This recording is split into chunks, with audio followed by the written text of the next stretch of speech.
qaarkood waa inaad weydiisaa nafsadaada maxaa nolosheeda u isticmaalaa waan ugu faa'iidaystaa waqtigayga qaaliga ah waxyaabaha aan ognahay noloshu waxay tahay in mar walba uu yimaado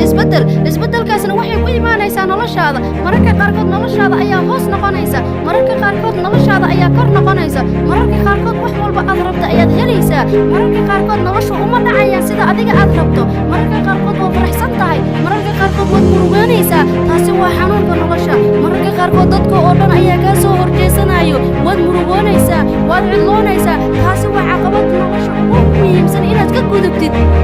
hey adiga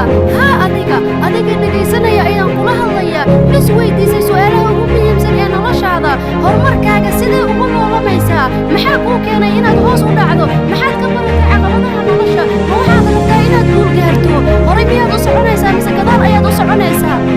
sidaadii hore miyaad u ooynaysaa sidaadii hore miyaad u murugoonaysaa sidaadii hore miyaad u walwanaysaa maya looma baahna intaasi inaad samaysid waxaa loo baahan yahay inaadan gadaal fiirinin inaad waxaasoo dhan aadan u joojinin inaad horumarkaaga fiiriso waad guulaysanaysaa aniga ayaa u walaal